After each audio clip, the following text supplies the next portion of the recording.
Hey guys, welcome back to my channel. So इस video का topic है कि मैंने होंडा हाइनेस CB350 क्यों ली और मैंने क्लासिक 350 और मिटियोर 350 क्यों नहीं ली।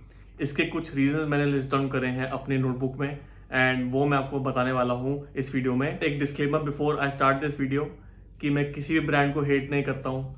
आई am not partial to any brand. हमेशा जब भी मैं किसी बाइक को परचेज करने का डिसीजन लेता हूँ, मैं हमेशा हर बाइक की टेस्ट ड्राइव लेता हूँ। ऑल्सो नोट कि ये वीडियो में जो जो चीज़ मैं बताऊँगा आपको, ये मेरा पर्सनल ओपिनियन है और ये मेरा पर्सनल एक्सपीरियंस है।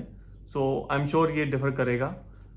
सो कभी भी मेरे से कोई भी पूछता ना कि मैंने ये बाइक लेनी, मैंने वो बाइक लेनी, तो मैं हमेशा कहता हूँ एक चीज़ जो मैं अभी भी कहूँगा कि आप जब भी कोई बाइक खरीदें हमेशा शोरूम पे जाके उसकी टेस्ट ड्राइव लें।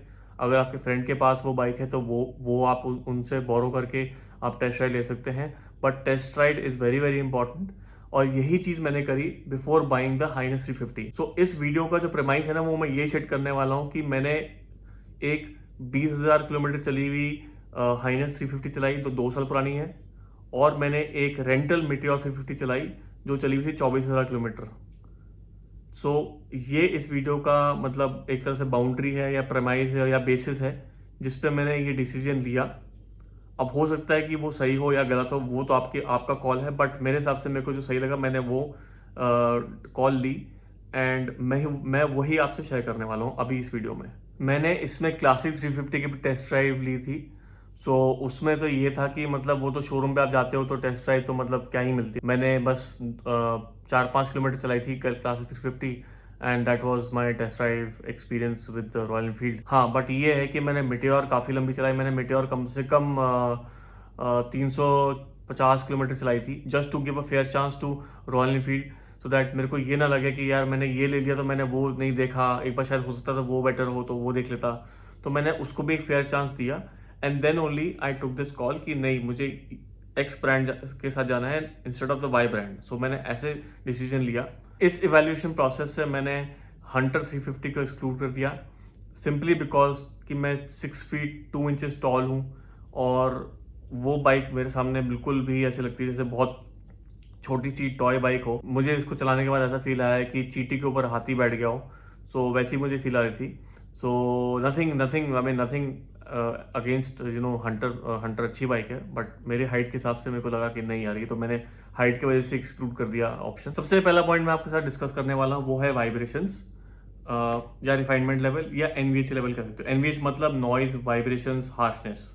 सो मेरे को ये जो NVH लेवल है, रिफाइनमेंट है, मेरे को होंडा हाइनेस में बेटर लगा। ऑफ कोर्स होंडा है और एनफील्ड में भी अच्छा है, बट देन एनफील्ड का जो वाइब्रेशन लेवल है वो कम हुआ है in comparison to the outgoing model. जो इनके पुराने यूसी इंजन आते थे उसमें 80 के ऊपर ज़्यादा वाइब्रेशन होती थी, बहुत ज़्यादा वाइब्रेशन होती थी। बट अब क्या हुआ है कि वही चीज़ अब जेसी इंजन आने के बाद वो वाइब्रेशंस अब आती है 90 के बाद, बट वो 90 के बाद भी इतनी ज़्यादा नहीं आती। अब मैं आपको एग्जांपल देता हूँ। मैं जब मिट्योर की टेस्ट ड्राइव लेने गया था, जब मैंने रेंट पे मिट्योर ली थी, तो मैंने उसको अराउंड एक फुल खाली स्ट्रेच पे कम से कम 5-6 किलोमीटर का खाली स्ट्रेच था, उस पर मैंने इसको भगाया। तो जैसे ही भगाया और 90 पे जैसे ही उसकी जो नीडल थी वो आई, सुई जो थी स्पीडोमीटर की, तो 90 पे आके वो ऐसे ऐसे कांपने लगी, शिवर करने लगी। तो मेरे को एक चीज़ उससे रिमाइंड हुई कि ये तो थंडरबर्ड जैसी बिहेव कर रही है। तो थंडरबर्ड में भी ऐसा होता था कि उसका जो आगे का पूरा इंस्ट्रूमेंट पैनल था वो हिलने लग जाता था, हिलता था बहुत ज़्यादा। तो मुझे लगा कि पता नहीं, हो सकता है कि लॉन्ग रन में जब अगर मैं मिट्योर ले लेता हूँ तो लॉन्ग रन में हो सकता है ये प्रॉब्लम हो जाए। तो मेरे को उस लेवल का मुझे एक्सपीरियंस नहीं चाहिए था, क्योंकि एनीवेज कॉस्टिंग बाइक की मोरलेस सेम ही है। मतलब आई थिंक हाइनेस थोड़ी 10,000 रुपये ज़्यादा महंगी है। तो रिफाइनमेंट में मेरे को हाइनेस ही बेटर लगी। और एक और चीज़, अब मैं बात करता हूँ नॉइज़ की। नॉइज़ में मेरे को ये लगा कि जब भी मैं मिट्योर को या क्लासिक को या इनफैक्ट हिमालयन जब मैंने चलाई थी, मैंने पहले भी हिमालयन चलाई हुई है। सो मैं जैसे ही मैं मिट्योर को मैंने जैसे ही उसका थ्रॉटल छोड़ा, जो नॉर्मली आप इंजन ब्रेकिंग करते हो, तो जब इंजन ब्रेकिंग कर रहा था मैं, तो उसमें ना बहुत ज़्यादा क्लैटरिंग साउंड आती है।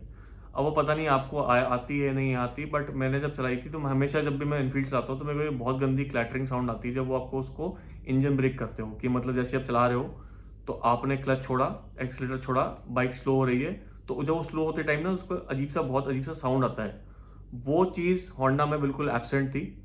सो ये एक सेकंड पॉइंट सब पॉइंट है रिफाइनमेंट में जो मेरे को लगा कि होंडा में बेटर है। सो दूसरा पॉइंट है वेट ऑफ द बाइक। अब हाइनेस का वेट ऑन पेपर है अराउंड 181 किलोस और क्लासिक और मीटियोर का वेट है 190 प्लस, मतलब अच्छा खासा 10-12 किलो का फ़र्क है।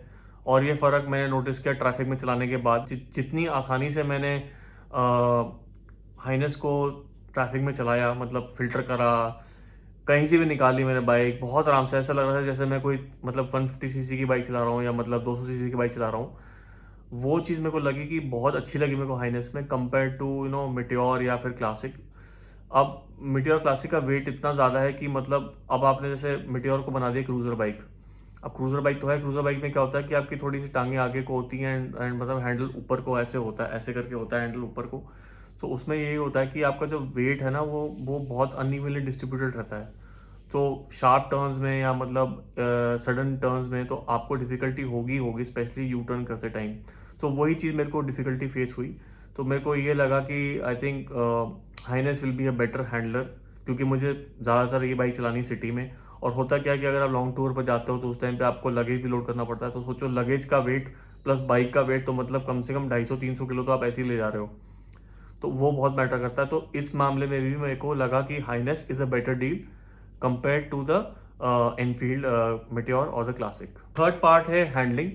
सो इसमें भी मेरे को हाइनेस की हैंडलिंग बेटर लगी compare to the Enfields, simply because एक तो फर्स्ट फैक्टर जो है वो तो मैंने आपको बता दिया, वेट इसका 10-12 किलो कम है, तो इसको मोड़ने में लीन करने में काफ़ी मतलब मज़ा भी आता है। एनफील्ड को है ये है कि आप उसको ऐसे ना एज अ स्पोर्ट्स बाइक नहीं चला सकते।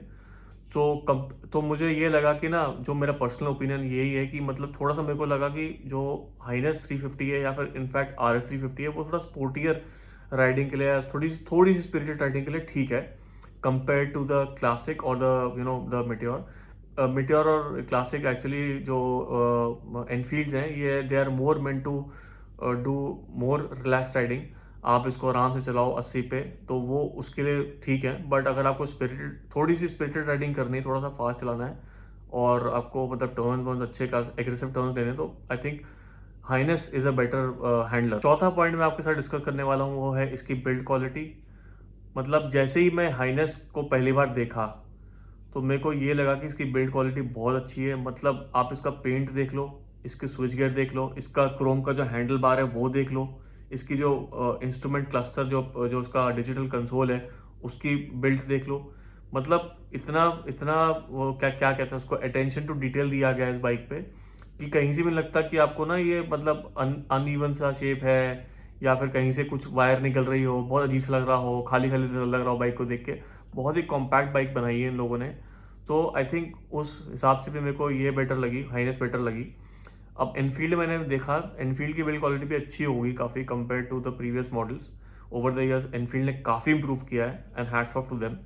बट वो भी फिर भी मुझे लगा कि ना होंडा की कंपैरिजन में build quality is not that up to the mark. Specially जो उसके जो गोल वाले वो डायल्स आए ना, वो मीटर पे जो सॉरी हैंडल पे जो गोल वाले डायल लगते हैं, वो जो आपका राइट साइड वाला डायल है जिससे आप अपना मतलब स्किल स्विच जो कहते हैं जिससे बाइक ऑन ऑफ करते हो, वो तो ठीक है।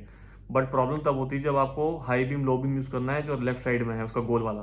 तो होता क्या है कि कभी कभी क्या होता है कि आप अब क्रॉसिंग आ रही है, आप जा रहे हो, तो आपको हाई बीम यूज़ करनी, तो उसको ना यूज़ करने में मेरे को डिफिकल्टी भी हुई। और तो उस हिसाब से मेरे को लगा कि यार I think H'ness is a better deal. अब आप ये भी पॉइंट मतलब डिबेट कर सकते हो कि यार हाइनेस में तो उन्होंने क्या करा कि हॉर्न ऊपर दे दिया और इंडिकेटर नीचे दे दिए। तो वो तो यार it's a matter of getting used to it. So मेरे को उसमें नहीं लगा, मैं आप यूज टू हो चुका हूँ, मैंने ऑलरेडी ऑलमोस्ट मतलब 1000 किलोमीटर चला ली है बाइक। सो मैं उस चीज़ से यूज हो चुका हूँ। बट हाँ, बिल्ड क्वालिटी में आई एम पर्सनली 100% कन्विंस्ड कि होंडा इज़ बेटर। क्योंकि वही है कि मतलब होंडा का तो कोई कंपैरिजन नहीं है, not just with Enfield but with any other brand. तो उनकी क्वालिटी अच्छी ही होती है। सो तो मेरा इसमें भी मेरा जो I was more incline towards the Honda. Last point में जो मैं डिस्कस करने वाला हूँ वो है सर्विस स्टेशन। एनफील्ड के सर्विस स्टेशन बहुत ज़्यादा है इंडिया में, वो तो सबको पता है, कोई कोई नई बात नहीं है। होंडा बिग विंग अभी भी एक्सपैंड कर रहा है इंडिया में और सर्विस सेंटर्स लिमिटेड है। बट देन मेरा पॉइंट जो पर्सनल टेक है वो ये है कि अगर आप बाइक क्वालिटी की देते हो तो आपको इतने सर्विस सेंटर विजिट नहीं करने पड़ते। Specially when it comes to जब आप कोई भी पार्ट रिप्लेस करते हो, चेन सेट हो गया, ब्रेक पैड हो गए, या फिर कोई भी वेयर एंड टायर पार्ट हो गया आपके बाइक का, और तो वो रिप्लेसमेंट के टाइम पे तो मतलब आपको क्वालिटी पार्ट्स में मिलते हैं। और प्लस मैंने फिर क्या करा, मैंने अपने दोस्तों से जिनके पास इनफील्ड रही है उनसे भी बात करी, तो उन्होंने भी ये सजेस्ट किया कि मतलब it's better that you go for Honda, because Honda में इश्यूज़ जनरली होते नहीं हैं कहीं कहीं कभी भी, और अगर होते भी हैं तो वो बहुत ही रेयर होते हैं। कुछ मेजर फेलियर नहीं होता है। So and plus anyways company अब तो स्टैंडर्ड 5 साल 3 साल 3+2 की वारंटी देती है, 3 साल तो स्टैंडर्ड मिलती है, +2 2 साल एक्सटेंड भी करवा सकते हो वारंटी एक्स्ट्रा थोड़े पैसे देकर। तो वो तो होंडा हाइनेस में भी है और वो एनफील्ड में भी है। बट वारंटी का मैटर नहीं करता, बिकॉज अगर वारंटी 5 साल की, ज़रूरी नहीं कि 5 साल की वारंटी है तो बंदा सर्विस सेंटर में बैठा रहे, उस टाइप की क्वालिटी नहीं देनी चाहिए किसी भी कंपनी को। सो मेरे को नंबर ऑफ सर्विस सेंटर से ज़्यादा फर्क नहीं पड़ा, मेरे को ये था कि क्वालिटी ऑफ सर्विस मिलनी चाहिए। ऐसा ना हो कि मैं बाइक लेके जाऊँ सर्विस सेंटर में और बंदा इतना बिजी हो कि उसको टाइम ही ना हो मेरी प्रॉब्लम्स को सुनने के लिए। और ये चीज़ हमेशा रहेगी अगर आप किसी भी ऐसे ब्रांड को लोगे जिसमें उनकी बाइकें बहुत ज़्यादा बिकती हों, स्पेशली जैसे अब आपका इनफील्ड तो है ही, प्लस आपके जैसे हीरो है, तो हीरो एक्सपल्स हो गई, आप एक्सपल्स सर्विस करने जाते हो, वहाँ पर 300 स्प्लेंडर खड़ी होती हैं, तो वो आपको जो मैकेनिक भी ना, वो भी ऑब्वियसली वो भी इंसान है, तो वो भी आपको टाइम नहीं दे पाता है। सो इस मामले में मेरे को लगा कि Honda big wing is a better better proposal.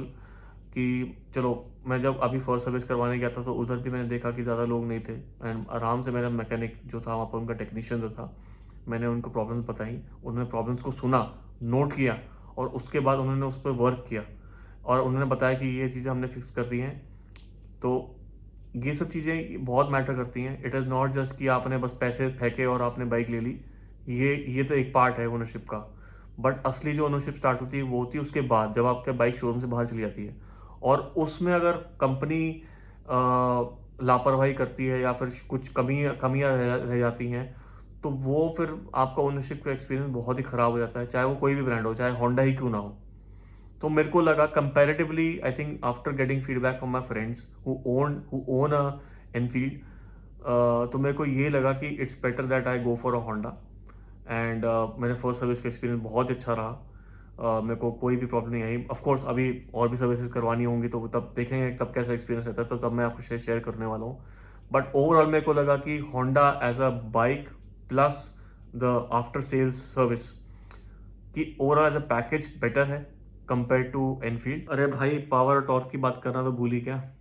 तो एनीवेज, तो मैं पावर और टॉर्क की बात करता हूँ। तो पेपर पे देखा जाए तो हाइनेस का जो पावर फिगर्स हैं और टॉर्क फिगर्स हैं बेटर है कंपेयर टू द एनफील्ड्स। अगर आप नंबर्स की बात करें तो 1 हॉर्स पावर ज़्यादा है हाइनेस में, और अगर आप टॉर्क की बात करें तो 3 Nm टॉर्क ज़्यादा है।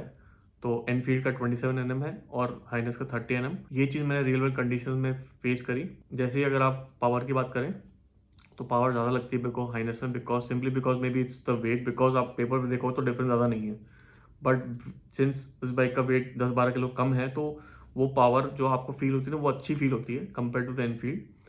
बट एनफील्ड का गेम है पूरा टॉर्क का। तो टॉर्क जो है वो मेरे को हाइनेस में ना लो एंड में इतनी कुछ खास लगी नहीं। मैं ये नहीं कह रहा कि नॉकिंग होती है, बट देन उसमें होता क्या है कि आपको इनिशियल में पिकअप अच्छा दे देगी, बट देन हाई एंड में जाके ना वही टॉर्क आपको एकदम सर्ज देता है compare to the Enfield. Enfield में क्या होता है ना, वो लो एंड में ही पूरा टॉर्क उसका सारा खत्म हो जाता है, उसके बाद तो बस एक क्रूजिंग मोड में चली जाती है बाइक 80-90 के आसपास। बट इसमें क्या है ना कि ये बाइक जो है ना 70 के बाद पुल करती जाती है टिल 100-110, इतना मैंने नोटिस करा है।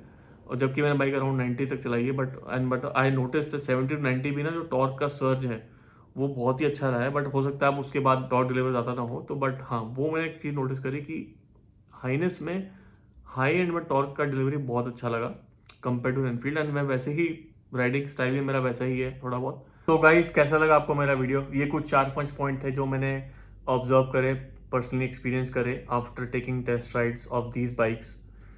अब आप पे डिपेंड करता है कि आपको क्या लेना है। आपको मैंने एक रेफरेंस पॉइंट, एक वीडियो दे दी है जिसके हिसाब से आप सोच सकते हो, बट आप अपने माइंड में कोई मेंटल ब्लॉक लेके मत चलो कि यार एनफील्ड में वाइब्रेशन ज़्यादा है या इसमें वाइब्रेशन कम है या इसमें कुछ एक्स खराब है। आप सारे बाइक्स को एक फेयर चांस दो, टेस्ट राइड लो, बजट देखो, अपना रिक्वायरमेंट देखो, यूसेज देखो, क्या किसके लिए यूज़ कर रहे हो, उस हिसाब से आप डिसाइड करो कि मेरे को ये बाइक लेनी है। बाकी तो आप पे डिपेंड करता है एंड ऑफ द डे आपको क्या चाहिए। जो भी खरीदो उसको आराम से चलाओ, सेफली चलाओ, सारे गियर पहन के चलाओ, हेलमेट वेलमेट सब पहनो, सेफली चलाओ। सो बस यही है बस इस वीडियो में। आई होप आपको ये वीडियो पसंद आया होगा और आपको बस यही करना है कि आप मेरे चैनल को सब्सक्राइब कर लो अगर आपको पसंद आता है मेरा कंटेंट। और अगर आपको ये वीडियो भी पसंद आया तो लाइक कर दो। और अगर आपको कोई क्वेश्चन है तो प्लीज़ मेक श्योर कि आप उसको क्वेश्चन को कमेंट सेक्शन में डालो और मैं आपको जल्द से जल्द मैं आपको रिप्लाई कर दूंगा। So that's it. Thank you so much for your time guys. I will see you in the next video.